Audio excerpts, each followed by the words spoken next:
Schoony. Yeah, Sulley. Yeah. So Schoony, obviously your real name's not Schoony.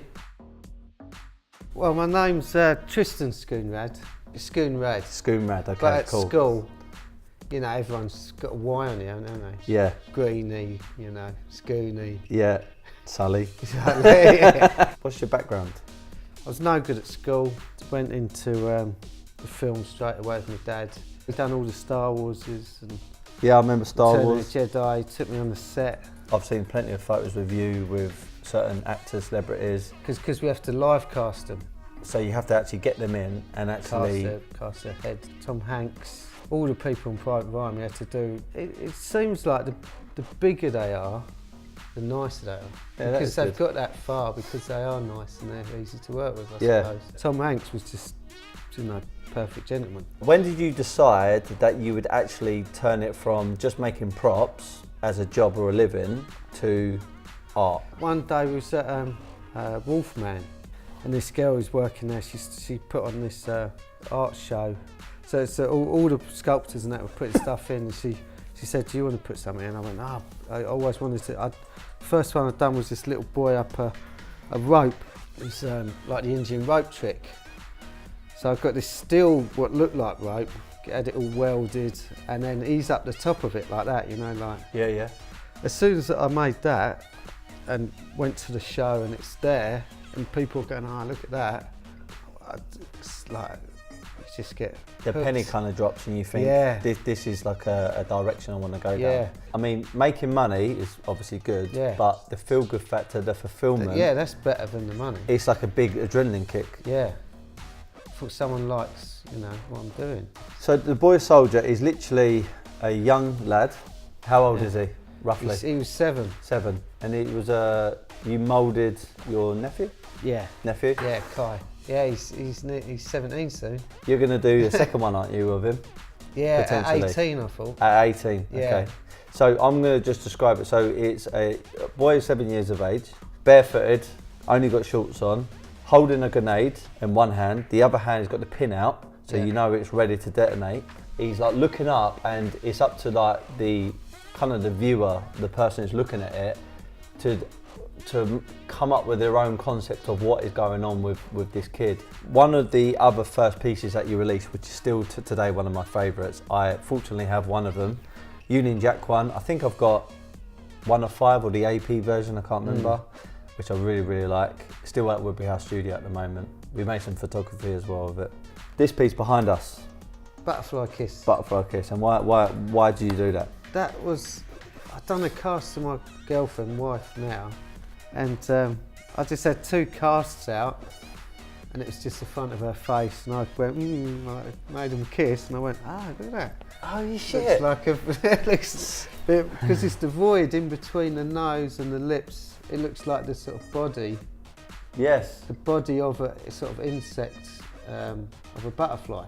We done a collab with you. Was we the first company with Dark Circle to do a collab on your I think work, so, yeah. fashion? Yeah. So speaking to Aaron at Dark Circle, I done a podcast with him as well, by the way. It's coming out next week, so that'd be quite interesting. We speak about you on there. Yeah. He said he really enjoyed working with you and really enjoyed working with a British artist, because before we done it with Hamilton, but Canadian artist, made his name in New York. It was good to work with you and your team.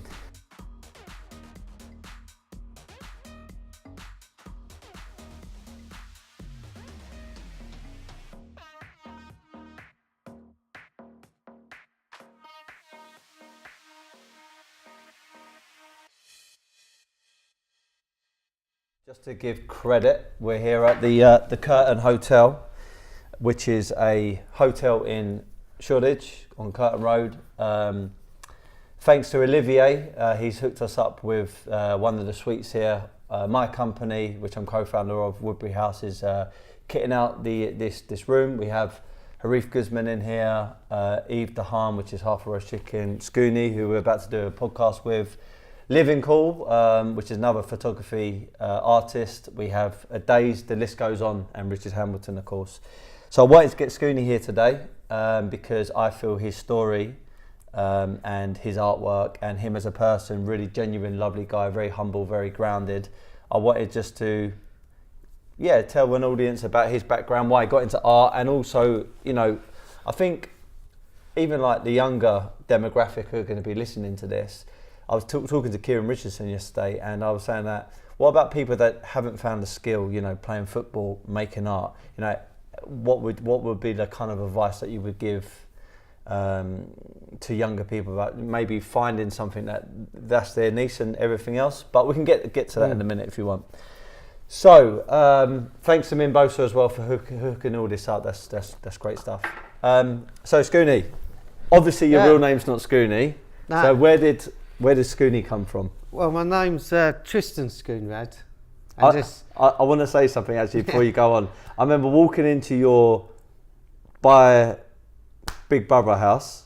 What's that area called? It's Elstree Film Studios. That's it, and you got your studio there. Yeah. And I walked in, coming to see you, and obviously someone who worked that time. I think with our PR company actually. And I walked in and I went, Schoony around, and this man come over to me and went, I am Schoony. I was like, okay, and he went, it was your dad. Yeah. And I was like, I fair because I was quite like taken back, and I thought that was actually your surname, but it's not your surname, is it? It's Schoonraad. Schoonraad. Okay, but at cool. school, everyone's got a Y on it, haven't they? Yeah. Greeny, Schoony. Yeah. Sulley. Yeah. Well, what I like about that name, Schoony, is because I know it's slightly different, but like Google only means Google, if that makes sense. Yeah. Mimboso only means Mimboso. Schoony, there's nothing else called Schoony by you. So if you ever type it into the internet, your art comes up. That's it, isn't it? And a malt shop in America.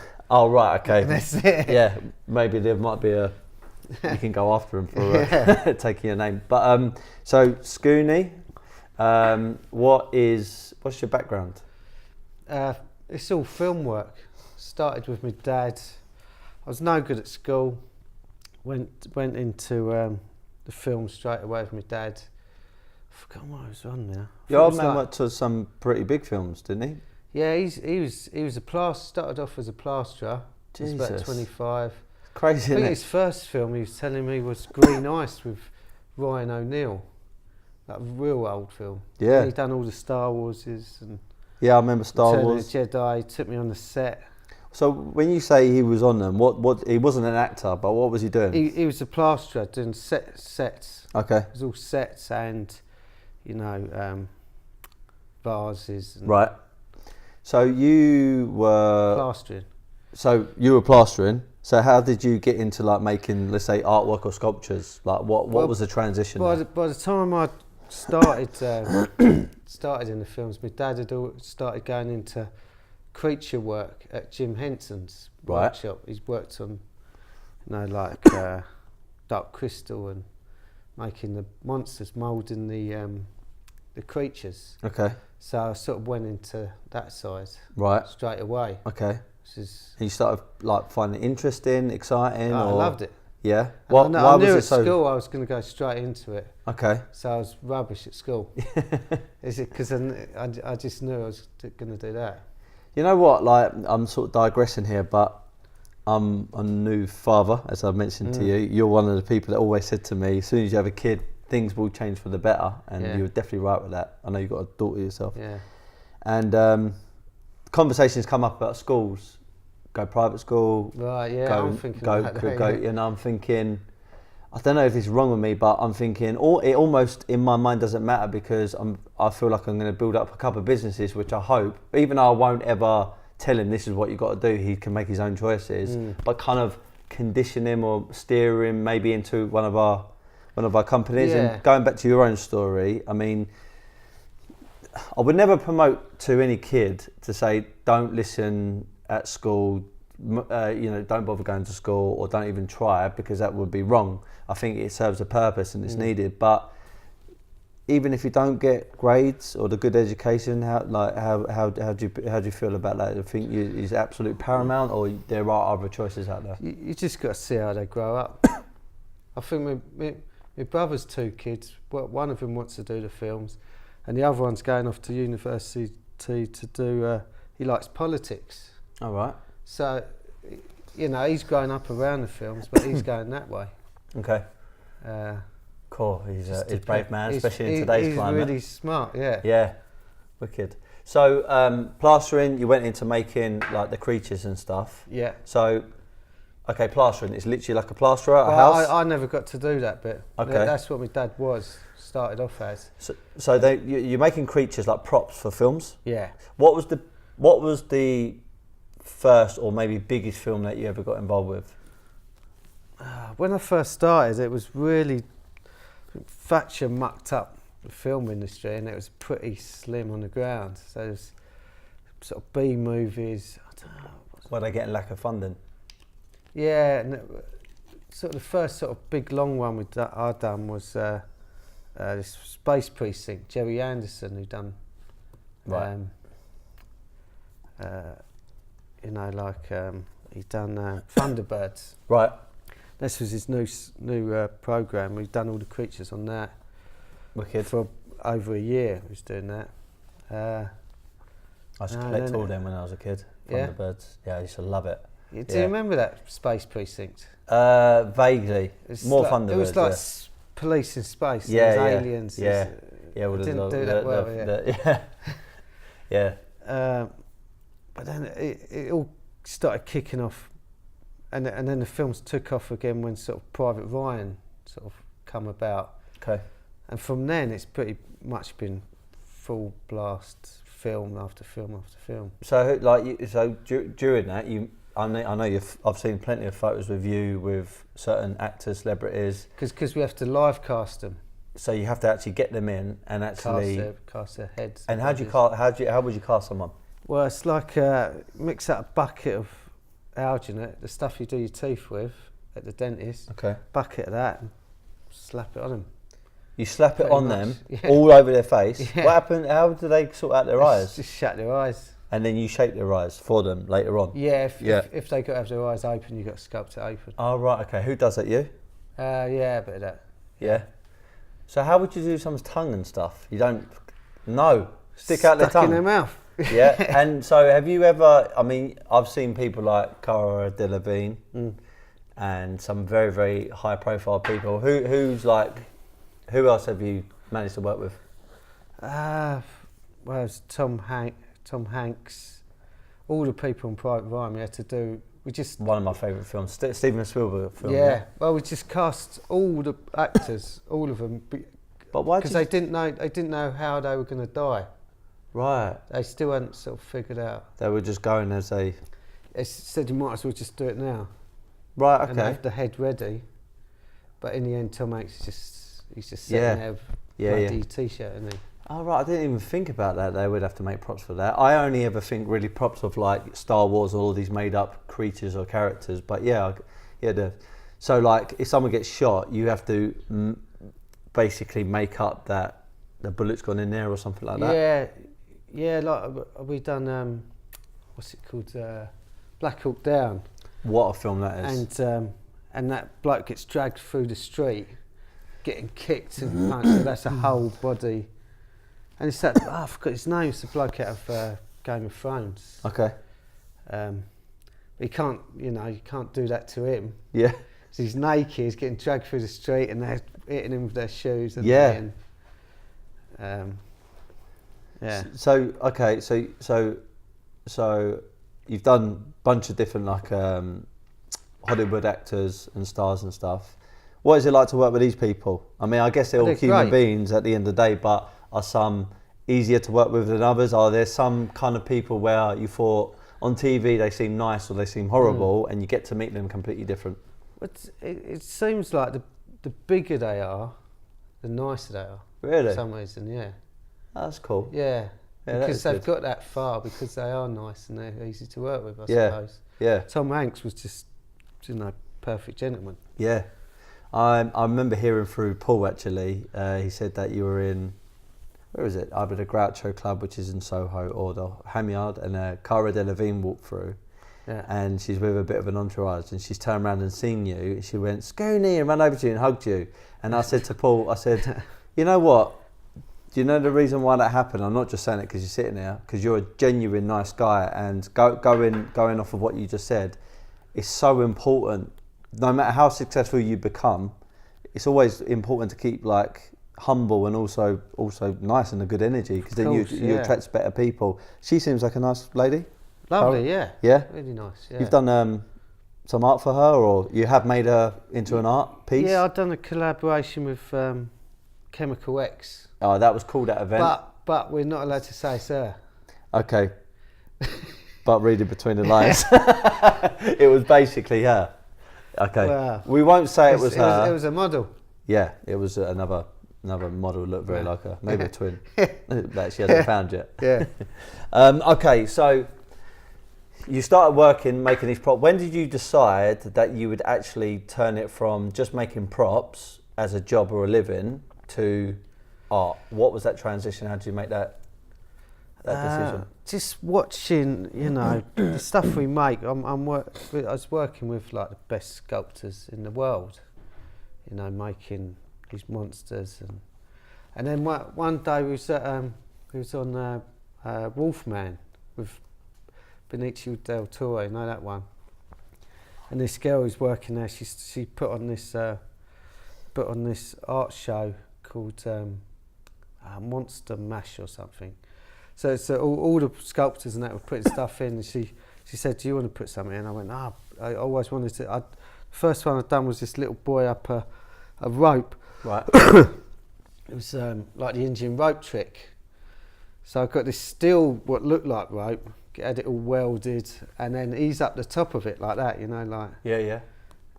It looks like he's climbing up. Yeah. Yeah. And as soon as I made that and went to the show and it's there, and people going, "Oh, look at that," it's like you just get the hooked. penny kind of drops, and you think, this is like a direction I want to go down. So you never, when you was working on films and also making these props with your dad, your dad can make these as well, right? Yeah. So he taught you? Yeah, he taught me. You never had a vision at that point, or you never thought, actually, I can make this into a bit of art, or you did? I was always drawing. I don't know. I don't know if I was confident enough, but then my dad's mates with Nick Reynolds, whose dad was a great train robber, and he's an artist. Is Nick in Lockstock? No, this is Nick Reynolds. That's Nick Moran. Oh yeah, sorry. He done this art car boot fair, and I couldn't go, but my dad took the little boy up the rope. Okay. And someone bought it. And I went, how much? I can't remember. Not a lot. Okay. And how big was this thing? Oh, it was massive. It was like twice the height of the ceiling. How did they get it at home? Well, they just bought the boy. I stuck it on a bit of wood, on a two before. Shovel. yeah. Shovel a bit of wood, a bit of pole. Right. And someone bought it, and I went, I couldn't believe it. That's touch. And then Nick knew this bloke, Joe Rush, who was doing Mutate Britain in Portobello Road, and it had massive artists there. And he said, "I could get you in doing that."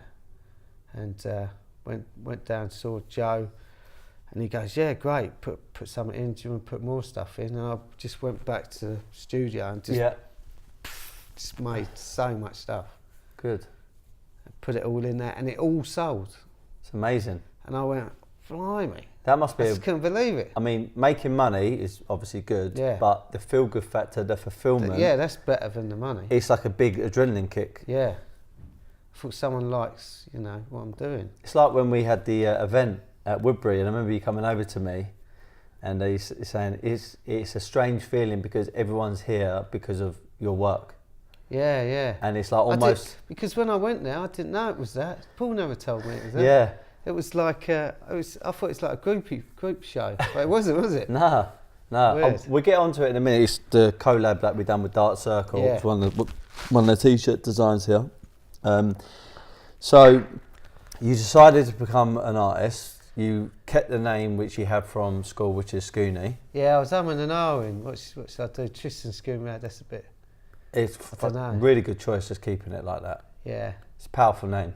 really is. So one of the other first pieces that you released, which is still today one of my favourites, I fortunately have one of them, Union Jack one. I think I've got 1 of 5 or the AP version, I can't remember, which I really, really like. Still at Woodbury House Studio at the moment. We made some photography as well of it. You released that in 2007, 8? Yeah, at that You Take Britain.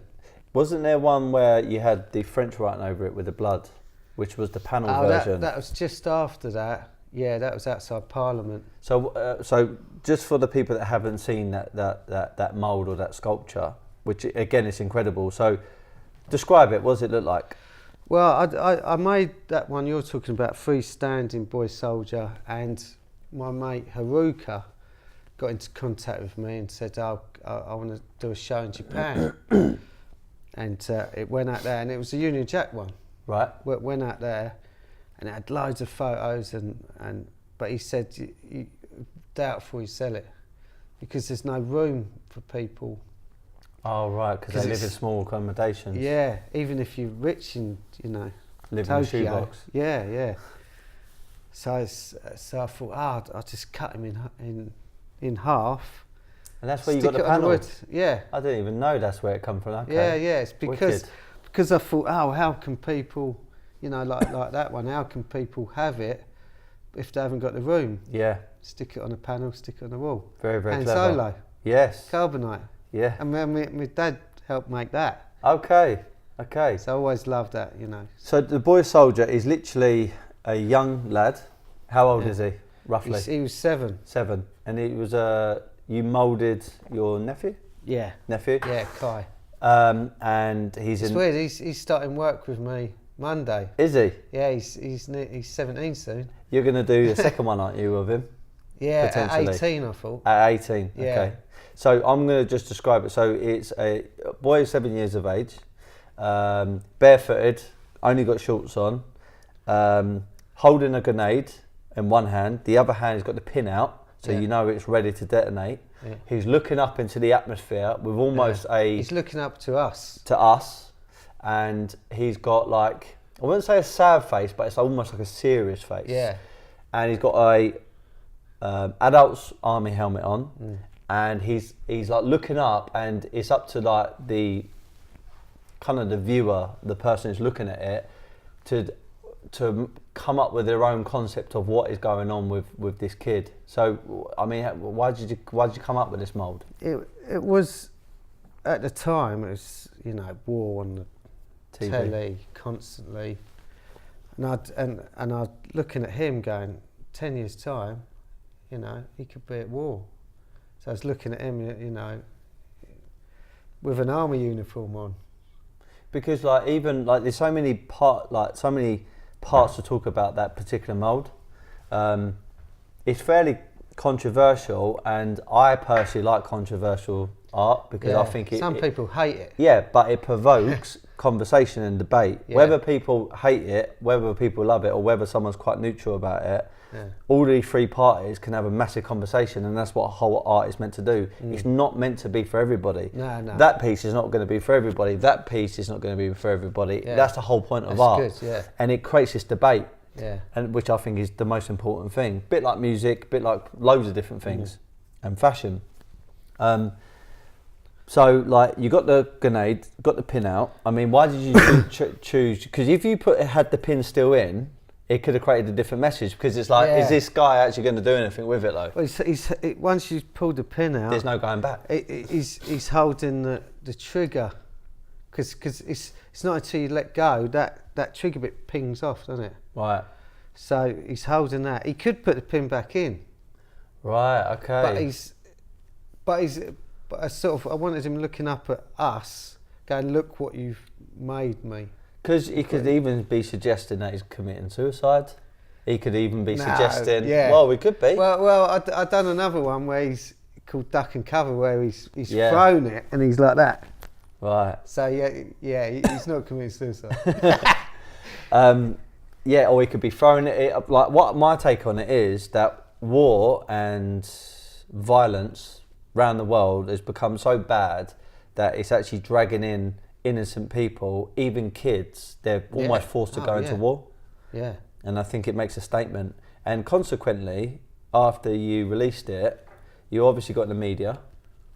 Was that planned, or was that kind of coincidence? You know, like people writing about you, papers and stuff. Yeah, I don't know how you, at that time, how you would. Oh, right, it was just some it's people. Okay. Brad Pitt, he ended up getting one.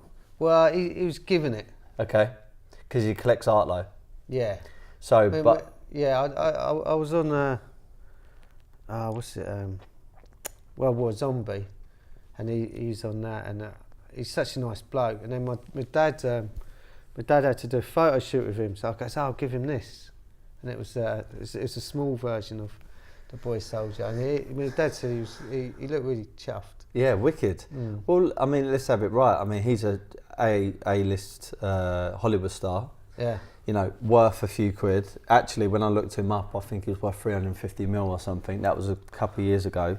But I know what I've read anyway, and I could have this wrong, but some of his money he's made, his fortune is through good investments, and part of that is going to be art. So for the simple fact, he's a massive art collector, yeah. For the simple fact that he's recognised your piece and taken it, says a lot. He might use it as a doorstop. Don't play yourself down. He probably loved it, man. Thrown it out the window. Yeah, he's like, yeah, whatever. Okay, so you got the Boy Soldier.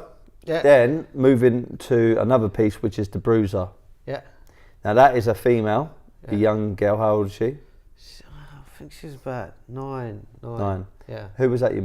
That's my mate Steve's daughter, Emily. Okay. And why? What's the point of that? You know, she's got the big boxing gloves on. She's a young kid. Yeah. She's got adults boxing gloves on. She's looking very serious. Why have you done this? Well, I just had my daughter, and in the news it was all, you know, it's bad for women at the time. You know, women's rights, and you know, watching the news all over the world, women's rights get taken away, even in, you know, America. Yeah. And yeah, my daughter's born, so I thought I'd do a sort of strong woman piece. So it's almost like females and women are fighting back. Yeah, yeah, and exactly. Standing for something. She's ready. Yeah, she's trying to commit herself to fighting for herself, but even before her time almost, because she's like 9 years of age. And yeah, the boxing gloves are relevant, really. That she's a strong, young woman. Yeah, going into a sort of harsh world. And anyone fairly significant who's ever collected, bought them, or even been gifted? Or any comments you've ever got, or any publications to pick them up? I can't remember. I'm publishing. I know a few galleries have held them in London. Yeah, I've sold quite a few. Yeah, quite a lot of them. Nice. Yeah. You sold loads, the panel one. Yeah, I mean, we as a company, I think we've done the black mother of, I call it black mother of pearl, but it's sort of prismatic. Prismatic. The white version and the black version, one of 25 was it, or 50? 25 of each. Yeah, 25 of each, and then run of 10 of the Boy Soldier, which is just that freestanding one. And yeah, well, I mean, we pretty much sold most of it. I think, again, you know, there's two sides to art, I say, or predominantly. You've got people collect it, decorate a hotel suite, they decorate their home, they decorate their office, but then you have people that invest into art. What is your take actually as an artist? I wasn't going to ask you this, but some artists will get into art because they're really, really passionate about their art, and some of them are definitely still passionate about their art, but they have kind of like a business or investment mindset of, you know, in 10 years, 20 years, my sculpture could be like a Damien Hirst or a Jeff Koons. Right. Have you ever thought like that, or are you just doing it for the fun, for the love of it? Yeah, pretty much. How would you feel if... I'm not very good with money. No. But working in the films, you know, you get a lot of money. So I've always sort of had it, and I get rid of it. I get through it. Easy come, easy go. Yeah. So, and I don't really... Well, I'm just starting to think about the future more because I've got my daughter and things like that. But yeah. Yeah. Okay, so like, if one day one of your pieces say the Boy Soldier or something, or a very unique piece. I know you showed me a few just recently, but went for like astronomical amount of money. That'd be good. How would that make you feel? Brilliant. Yeah. Buy a nice house. Yeah. What is that? What you would do with the money? Yeah. Set up your daughter. Set up my daughter. University, maybe. Yeah. Don't know. Yeah. Nice new car. Yeah. Nice. So, like talking about Jeff Koons, talking about Damien Hirst. These are, when I speak to potential investors for art, when we're talking about someone like Hambleton, for example, who sadly passed away about 14 months ago, but evidently his market's gone up and up and up and up. They always do say the best career move some artists can make is when they actually pass away. Picasso, Andy Warhol, Jean-Michel Basquiat, the list goes on. But that kind of rule doesn't apply to people like Damien Hirst, Jeff Koons. You know, they're still living, they're still breathing, they're still, you know, doing their thing, and they've really shaped their kind of sector, and they've done some very controversial bits of art. I mean, I've even seen a painting of Jeff Koons where I won't describe it fully, but I think his wife or missus is the next porn star. Oh, and she's on top of him, old stuff. And you can see him penetrating her basically. But these guys have made millions. Yeah. I mean, what's the difference between them and maybe other people that are? What is the difference? Is it their art? Is it the way they market themselves? Or Ricky Gervais said that Damien Hirst's art is media, is promotion. That's his art. Yeah. So the importance of having a good product, but knowing how to promote yourself and sell yourself and display yourself to build up that value and desire. Yeah. Therefore, prices go up, supply and demand, etc. Do you think that's important? Yeah. If you want to make loads of money. Yeah. Okay. You got to get good people selling it for you. Good team selling it. Yeah. Good infrastructure and good management as to people like that. Exactly. Because that's their job. Yeah, it's their job to sell, and it's the artist's job to maybe create and stuff. Yeah, because mostly artists aren't very good at that. Yeah, I hear that. Do you think, but everyone can learn? Yeah, I'm trying. Yeah? Yeah.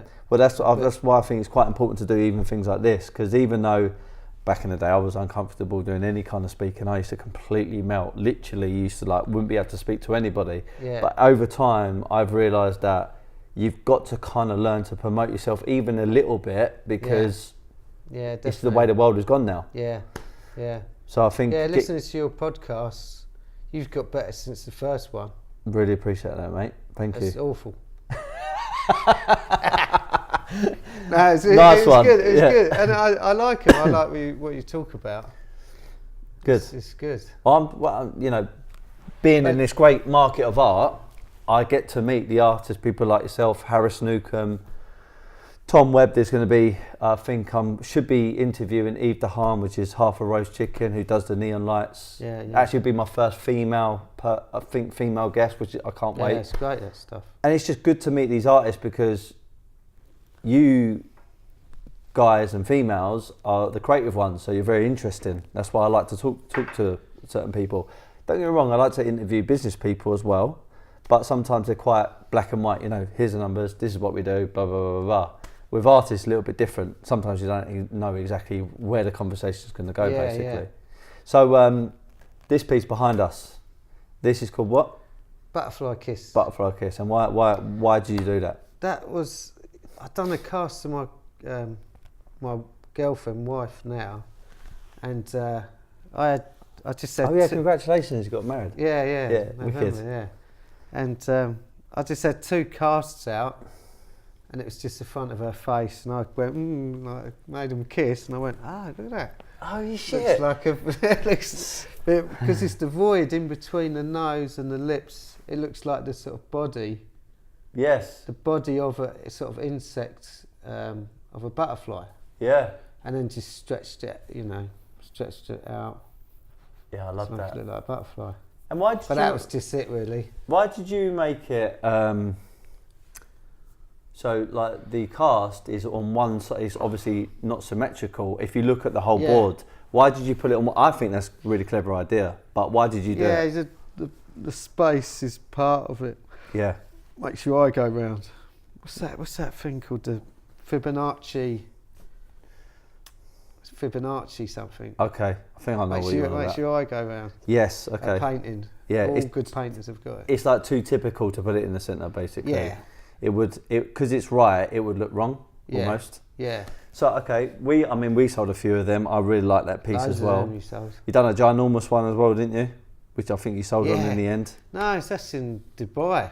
It's in Dubai. Yeah. Okay, on the show you done over there. Yeah. Okay, cool. I know you got into some media, like some fairly big publications. I think Basement Magazine and stuff like that. Yeah. We done a collab with you. Was we the first company with Dark Circle to do a collab on your work? So, yeah. Fashion? Yeah. So speaking to Aaron at Dark Circle, I done a podcast with him as well. By the way, it's coming out next week, so that'd be quite interesting. We speak about you on there. Yeah. He said he really enjoyed working with you and really enjoyed working with a British artist, because before we done it with Hambleton, but Canadian artist, made his name in New York. But working with you, who's live and kicking, it was good to work with you and your team. Why did you decide it would be something you would like to do? Something a bit different. T-shirts are good, aren't they? Yeah. Got a free T-shirt. And, So, got to choose no sides. And you didn't get one, did you? I didn't get a bloody hoodie. Yeah, I know that really pissed me off. I come in the next. As well. I come in the next day and they had all gone. But that says something about the designs. Yeah. Yeah, that was a pretty good night. So we had a bunch of people there. Obviously, a few clients turned up. It was quite a really fun good. evening. Yeah, really good. So what's next? So obviously done the Boy Soldier, Butterfly Kiss, Bruiser. Yeah. You've also mentioned about the Crouching Boy Soldier. Yeah. In between there's quite a few as well, but they, never took hold. Okay. Really, there was the Andy Warhol little boy of the. Oh yes, with the film camera. Film camera. You sold one of them, though, didn't you? Yeah. You sold it actually here, I think, at the Curtain. It was in the. It was actually in the Leontia Gallery. She sold it. Okay. Do you have a lot of galleries reaching out to you? Yeah, quite a lot. But I've been sort of filtering them out. Yeah, you got. I didn't know before. You got to keep small, haven't you? And just good ones. Yeah. Before I used to go, oh yeah, anyone can have it. Yeah. Didn't realise. You got to keep yourself fairly niche and stick to maybe the right demographic. Yeah. Because not all agencies or galleries or art people may have the right collectors for you and maybe investors. So I know recently you're doing. Is it called branding? Branded. Branded. Okay. Yeah. Just describe that then. What's that about? It's a woman. She's literally branding herself with famous makes Louis Vuitton and Supreme and Off-White, and so it's like she's branding her literal body. Yeah. With a branding iron. So, how did you come up with that idea or that concept? I'm not sure.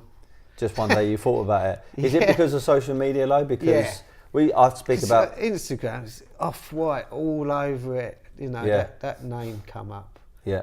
And Supreme is just everywhere. Yeah, I think it's worth over $1 billion now. Apparently. Really? Blimey. Yeah, I think it's the English guy that started that. And then you look on eBay and there, £1,000 for. No, 5,000. Well, you got the box logo. I mean, my business partner knows more about this than I do, but you got the box logo, and I think retail 60, 70, 80 quid. Yeah. Something like that. Yeah, not much. But then when they're on the secondary market, massive. They're like 500, $1,000, maybe even more. Yeah. I know one person, a friend of ours, was a super funny guy called Josh.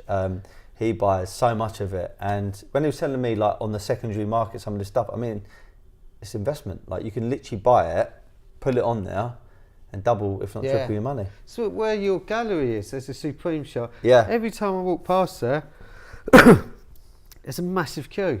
And they're all covered in it. Yeah, this goes back to what you said about marketing, because you have a white T-shirt, very simple design, box logo with Supreme literally written in it, and you have a queue, not just round one building, next building and the next building. They have security guards to order the queue and literally monitor the queue like you're going into a club. Yeah.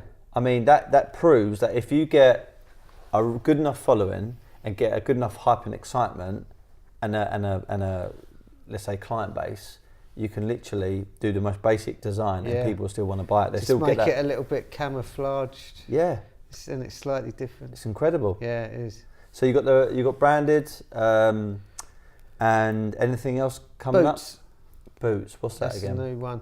It's Birdie, Paul's son. Okay.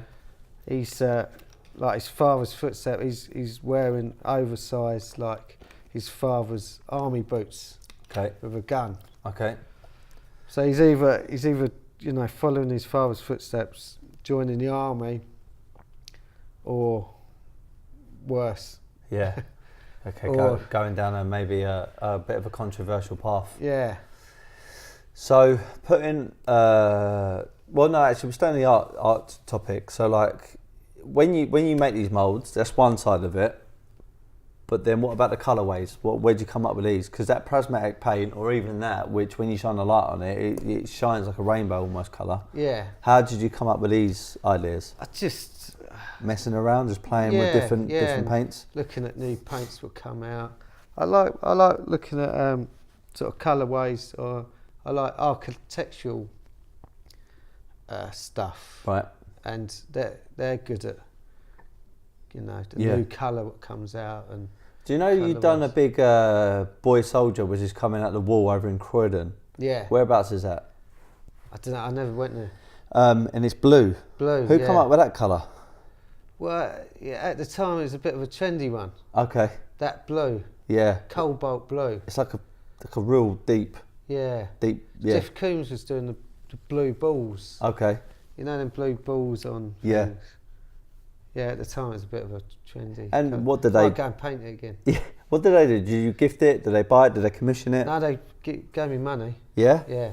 Wicked. I didn't even go there. So they reached out to you and said, "Can you design something for us?" Why would they Yeah. put a boy soldier logo in Croydon? Why did they do that? I don't know. They Croydon, you know, was giving money to artists to, you know, regenerate the place. Okay. Okay. Just to and bring. yeah, and Rise Gallery, Kevin, he's part of that. Incredible. Yeah. That's good. I think more of that should happen. Like more of a budget should be given to existing artists, but also people trying to get into arts. Yeah. I don't think it's always supported as much as it maybe should be. Nah, not at all. I think I'm not here to slate schools and stuff like that, because like I said, it serves a purpose. It is necessary. Children need to be educated, but sometimes I think that it's all about maths, English and all that kind of Yeah. stuff, and I don't Of know course if it there's is. enough stimulation for being creative or learning how to sell, market yourself, Yeah. or being an effective communicator. It's because they're teaching you to, you know, do a terrible job. Well, They're not teaching you to do a good job. yeah, I guess it's almost like just to get by. I mean, I don't know once where I've used RE, Nah. really algebra. I don't think I've ever come No. across that in my life. And I'm not saying, again, they're not important things. They are in certain circumstances, but being creative, funding They're people not that good want, at that. I need to do a bit more than Yeah. that. And I think I'm not going to say knife crime in London, which is unfortunately has been on the rise, and that is a terrible thing. Yeah. I'm not saying if you give suddenly loads of young children funding and they're going to go into being creative, it's going to bring it down, but surely that's going to help. And last night I was at Yeah. my old boxing club, my amateur boxing club when I was 14, called Bromley Downham Boys Club, and I was there last night talking to my old coach, a guy called Richard Foster, incredible man. He works all the hours at God's End.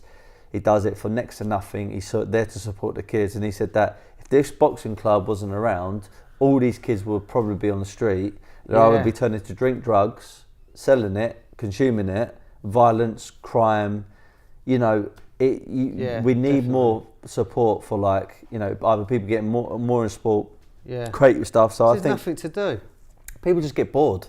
They're bored. They just get absolutely bored and they don't know what else to do. And before I you used know to be it, bored knocking around my town, just going out, doing nothing. Just Yeah. knocking about with your mates, smoking, drinking. That's it. And it's almost like you fall into, I'm not going to say every group is a gang, but you fall into some kind of community, which some of them are, you know, the gangs are rough and they can be quite nasty. And it's a sense of like being recognised when you're in these gangs and stuff. And then before you know it, they live the life of this, you know, unfortunately kind of bad person. So I think because it gives them focus on something. It gives them significance. They It go, gives them focus.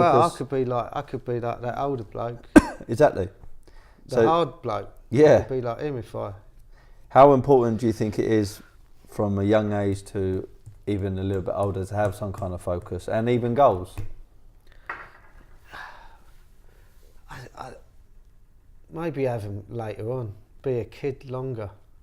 So imagination, you know, don't, you know, as soon as kids go to school, do that maths, it's knocked out of them, it's knocked, creativity's knocked out of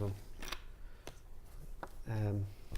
But even that's a goal in itself, to try and stay as young as you can, even from an emotional mindset or personality point of view, because it keeps things fun and it keeps things kind of loosened up where you can be quite creative.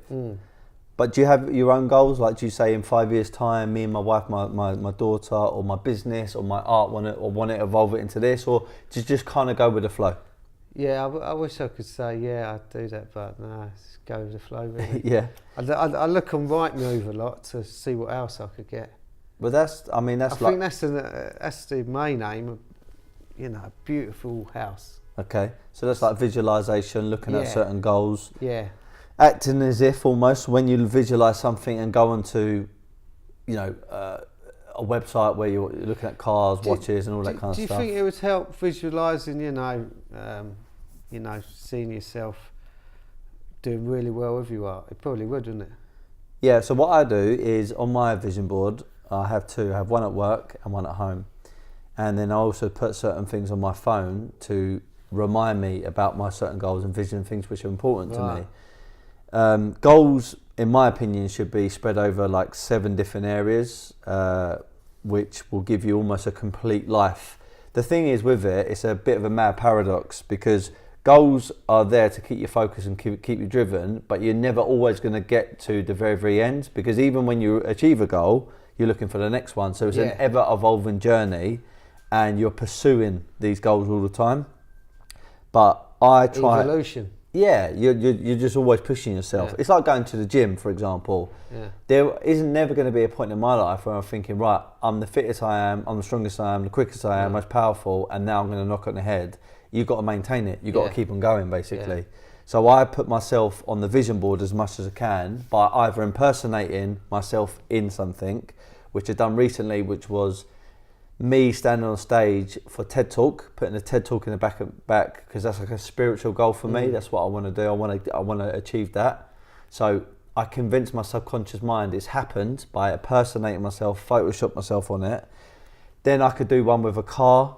So I go and test drive that car and get a photo. So it's like I've already got it. Right. So you've got to convince your mind almost that you've already achieved it. Yeah. There's more things to it than that. It's not just do that and it's going to happen, but that. It's almost like convince your mind that you have done it, you can do it, or you have already achieved it, and start working towards it. Yeah, if you say, I can never afford that, I can never do that, you're not going to. Exactly. I mean, you've got to choose the right language, you've got to say it with the right conviction, you've got to have the right people around you. There's no good saying, you can achieve it, I'm going to do it, and all these great incantations or affirmations, but then suddenly, family member, wife, son, friends, colleagues, associates, they start telling you, no, you can't do it, because before you know it, you become a product. That's what you get when you're growing up, don't you? Well, this is it at school. Yeah, and even teachers, I got it myself. Oh, I got it every day. They were like, you're never going to amount to nothing. You're never going to do it. Yeah. You're a dreamer. Exactly. And do you know what? Like, I know plenty of people have gone to school, got all the A stars, gone to university, and some of them have done really well. There's a lot of them who haven't done so well. They're still lost, don't even know what they need to do. And sometimes when you don't have the grades, you've got no choice but to be creative. So you've gone down a path like you've gone to, and you know, you're making some waves. Best thing I could have done was left school when I did. Yeah. As soon as I could leave. But that's not for everyone, is it? No, everyone's got to find their path, I guess. So, inspiration. Any artists that you got inspiration from? I still love James Jean, American artist. Okay.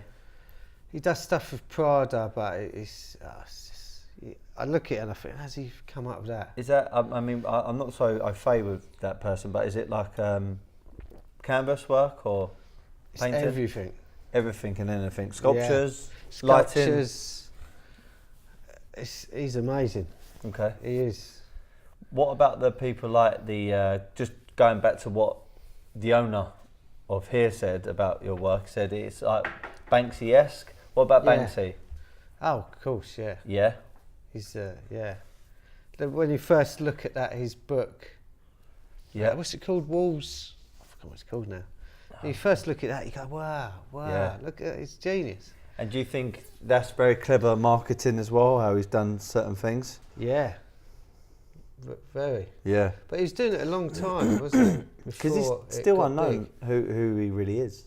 I think a lot of people do. Yeah. I I heard I heard a rumor that he may never come forward because if he does, he also admits to all the yeah, graffiti. he could get arrested. Well, in America, I think there was a arrested. warrant out for him. So in New York, yeah, exactly. when he done all that stuff there. Yeah, I think Donald Trump once actually said he's a criminal. Yeah, but anyway, he says Fuck yeah, he says he's all a criminal. he does. He says all the most controversial things anyway. So Banksy, like you mentioned, that other artists. Anyone else? Anyone else that you feel that you know you take I some like inspiration so from? much of everyone's, and then you dislike some of their work, so you just sort of Yeah. can't think of anyone else. Really. Do you collect anyone? Yeah, I've got there's this couple called Pipsqueak was here in Amsterdam. Okay. There's all stencil work, and it's always like a little girl with a big like a bear. Mhm. I've got a massive one of theirs, and it's Jeremy Geddes. I think he's Australian. Yeah. Really realistic. Got a few of his works, and then loads of swapsies. Okay. It's nice, especially at the art car boot fair. Just everyone's swapping. What is that? Art car boot fair. It's got like Peter Blake and Tracy Emin's done it, and Damien Hirst has put work in it. It's just big artists, but you turn up and say you work out the back of your car, sort of thing. Okay, like you have your own like stall and people just go and buy. Yeah, you have to be asked. Okay, is it like really expensive pieces or kind of small pieces? Yeah, it's cheaper pieces. Okay. So like Peter Blake, he sells them for £40. Next day on eBay, £500. Okay. So people are queuing up overnight. People queue up overnight. Jesus. In sleeping bags. So, so £40, £50, like up to 1,000 maybe. Yeah, or more. Yeah. Sometimes a bit more. Yeah. Because we know like people like Damien Hirst and stuff. They've sold pieces for a huge amount of money. Yeah. Well, he done some. It's like a banana print. Right. I think that was only about £100, and Wow. I bet people were. No, I think they're 10 grand. Or something. God, that proves that art can be an investment. Oh yeah, without a doubt. What's the most expensive bit of art you've ever sold? Sold. I don't know. Or what piece, what mould? What mould? The Boy Soldier. Okay. They go for Easily. quite a lot of money. But didn't you do like one massive one once? Didn't it go for a lot of money? Was it Crouching one, I think? I still got that one. You still got that one Yeah. in your collection? Yeah. I like that one a lot. Yeah, it's on top of a container at the Yeah. workshop. And if you go to Tesco's next door to the studios, it's right there. Wow. Loads of people take photos of it. I bet. They're like that. It's bright green as well, isn't it? Yeah, yeah. Like a Wicked. toy. So, so outside of art then, let's just say you take it off the artist hat. What do you do day to day? What else you do? I know you got your daughter, I know you got your family. Yeah. Anything else you're interested in? Watching films, going out. Yeah. I like gallery shows, and you go out and don't come back to the morning. Yeah. It's good. The late nights. What the I was out of you and it would come back the next night, didn't I? we'll edit Right that. trouble. We'll edit that bit. You know, my missus listens to this, mate. Yeah. No, we'll keep that bit in. But, anyway, we won't say what happened that night. We'll leave that to everyone's imagination. But the when you're watching films, being in films, your father being in films, knowing these kind of celebrities, actors, do you look at it in a kind of different way, or do you notice things like, oh, that's a prop, that's a thing? Yeah, all the time. But these days, because it's all computer films, I haven't got a clue what that, about that technology. How they're doing that. Yeah. Because you see the making of like the Avengers, and they're standing there. It's just green behind them. Yeah. And then they show you the film, and it's everything's going on. What an incredible film that is. Credits at the end of films used to be really quite short, 10 minutes. Now, gone forever. It's like another movie. Millions of people. Yeah, so many people working on it. So yeah, just literally watching football, going out, watching films. What's your missus do? She had a hairdressing salon. Now she's working back with us, because that's how I met her on Kick-Ass 1. Wow. That's how we met. Okay. She's younger than me. So do you meet all, like, someone like Cara Delevingne, for example, she's a model. How come you met her? That was through Chemical X. Oh, right, okay. And Chemical X is just another artist, right? Yeah. Okay. Yeah. So he introduced you, basically. Yeah. Cool. So you met Brad Pitt, her. Anyone else who's become quite a good friend? Oh, you put me in touch with Tim Lovejoy, which we've done a small little documentary out. Yeah, great guy. Yeah. I'm not too sure about his beard though. He's just grown. I quite like it. Yeah, I don't know. It's made him look it's a bit white, isn't it? Yeah. I don't know. It reminds me of Graham Norton. Yeah. Oh, it's all right. It's all good. He's got a boy soldier, but I made he's got a Mad Max one. Yeah, he's what's it? Where the wild things are, Max. Right. Okay. So he's got that. It's like sort of pajamas with the ears. Yeah. He said he's put it in like a glass case. Yeah. Glass case. It looks well cool. Yeah. Yeah, he's a nice bloke. Yeah, it was good doing a little sort of Q&A with him at Woodbury House. Yeah, really enjoyed that. Yeah. It's a nice guy, he is. Any other big shows coming up? Anything exciting? Is that New York one? Oh yeah, you got one in New York. That would be quite cool. What, in Manhattan? Yeah, Not too sure. It's below Central Park. Okay. Right in the middle. So you've done something over in Dubai, something here, obviously in London, now America. Any other goals where you like to get your artwork out, presents anywhere? What about somewhere really controversial? Maybe like, I don't know. Iraq. Yeah, you could say a boy soldier out there. I had someone asked me about a gallery in Iran, I think it was. Right. I haven't answered it back yet. Not Israel? No. No. I think it was Iran. Okay. The reason why I say Israel, I went to Israel a few years ago and I went to Tel Aviv. Very, very trendy. It is like, you wouldn't believe it, it's like Shoreditch. Literally like Shoreditch. Parties going on, it's like a fashion, rave, isn't it? Clubbing, art. I could obviously see some artists, including your artwork, being displayed over there. But yeah, so you've got grenades.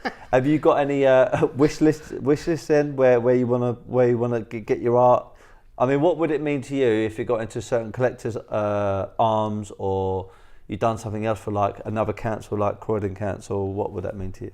That'd be great. Yeah. Oh, what was it? Was it the fourth plinth, Trafalgar Square? Okay. Well, you done something? Nah. You want to get on there? Yeah. Do they rotate them artists a lot? Yeah, I think there's a waiting list for years. Okay. But I thought one day I'd make something, and when it's empty, just go and plonk it on it, like something massive. Yeah. All you have to do is wear high vis. Yeah, of course. Just go up there, plonk it on, everyone go, oh look, that must be the new thing. Yeah. Well, that'd be like a Banksy moment, wouldn't it? Yeah. Schoony replicates Banksy move. Yeah. That could be the title of it. I'll help you with that if you want. Yeah, all right. Just stick some Woodbury House on it. Stick that crouching boy on it. Yeah, we could do, easy. Just got to get the bow money ready. Yeah. It's that new, what's that, that one where you get your phone and it's there? And you can walk around it. Yeah, like a free, But you can plonk them anywhere you want. Virtual, like kind of thing. Yeah. So you could have one outside this window, 50 foot high. Yeah. But it was just... Yeah, why not? Could do it. Yeah. So, bit of a weird question. You don't eat meat. No. Why don't you eat meat? You eat fish. Yeah. Just for the viewers as well, I've done this whole month of no eating meat. For almost back in the last year, I started eating meat in a week, and I had it on the weekend. I thought, you know what, I'm going to go for a month and see how I feel. So fish, veg, fruit, obviously your pulses and grains and stuff. I feel much better. I really feel better. Yeah. What? But why did you stop? It was just. I never even thought of it. On Facebook, there's some. I think it's called Farm to Shop. It's a 10-minute documentary thing. Watched that. Is it? Just turned you. I went. I can't eat that. And that was it. That was it. That was the start. Before that, I didn't. Because you don't think of what you're eating as an animal, do you? No, you just see it as food. It's wrapped out. It's gift wrapped, ain't it? Yeah, it's packaging, marketing. Yeah.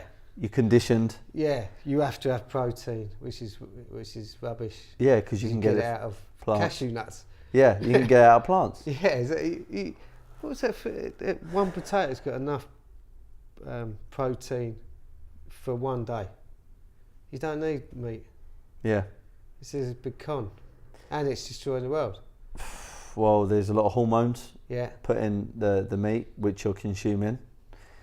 There's obviously a lot of pollution. The gases are worse than cars. Yeah, exactly. I've seen a few documentaries on that. It also builds up a lot of acidicness in your blood, which can turn into all kinds of problems. So I'm not saying that people shouldn't eat it. I just think that people should minimise it at least. Like anything in life, if you abuse it, it's going to affect you. And you got cow ghosts in your stomach. Yeah, that ain't good. All right then, cool. Well, couple more things. What's been like? How old are you so far, Schoony? I'm 45 soon. Okay, we'll go out for that night. Yeah. So 45 coming up. What's been some of your best things you've done, best moments in the last few years, and maybe also what's been some of your worst or quite controversial or hairy moments? Anything? I have so many good moments, and I think I should remember this, and don't remember. Working on films was great, you know. Out in Thailand with Rambo, that was the best film I ever done. With Stallone? Yeah, me and my dad. Wow, what's he like? Great bloke. Super. And he's exactly how you think a director should be. Because when we're going on set, I'm thinking, who's the director? Because there's first ADs, and the director isn't. He's hiding, you know, watching the screen. But Stallone's out there. You do that. Action. Yeah. You know, he's right. He's doing it all. So it's brilliant. Gets his hands dirty. And he was out in Thailand for 3 months. North Thailand. That's Chiang Mai. Yeah, Chiang Mai. Yeah, I've stayed there. Yeah, lovely. It's beautiful. Yeah, very good. And you know, every gallery show where my work's up on the wall, I just go, wow. That makes you feel good. People are looking at it. Yeah. That makes you feel a little bit weird. And any hairy moments or anything that you think, if you can turn back the hands of time, you would change? Or not really? Nah, nothing. No? Nah. It's all shaped you to where you are today, basically. Yeah. At the end of all podcasts, I always leave it with my catchphrase, be happy, never content. And what that means is, I think happiness is a state of mind. I think even if you're going through turbulence in your life, that you can always find a positive out of it, and you can remain to a degree happy. But then never content means I'm always pursuing something. So I'm pursuing the next goal or the next level in my life or the next chapter. When I say to you, be happy, never content, what is your definition of that? What you said. Perfect. Where can people find you? Obviously Woodbury House, we represent you, but anywhere else? I mean, you've got a good following. Schoony.co.uk. Okay. You've also got a good following on Instagram. How many followers you got now? About 11 grand. 1,000 followers. 1,000. Okay. That's good. Yeah. I don't put a lot of photos up. That's my problem. I've got about 250 photos up. Yeah. Yeah. How long you had the account for? A couple of years. Okay. I've got to do that more. Yeah, I think more posting today. I think with an ever evolving social media platform and more users, I think that's what people demand these days. But it is a bit of a ball ache to keep on doing it. I find it difficult myself, to be honest. But yeah, you seem like you're good at it. I'm trying to stay on it, but sometimes I'm kind of scratching my head to what to put out there. I like the one you always do. You on the train. Train, yeah. Train. Or on the car when I'm going to training. Yeah. That's it. It's consistent. I like Always routine. Yeah. I've got a podcast episode called Routine of a Champion. Right. And I developed Well, that over the routines years. are good for you. Routine's good. I personally think it is. I haven't got one routine. Well, that's why you're an artist, mate, because you're creative. I need a routine. Right, well, thank you for coming on my podcast. All really right, appreciate it. Nice one, Schoon. Big All up. right. And that's a wrap.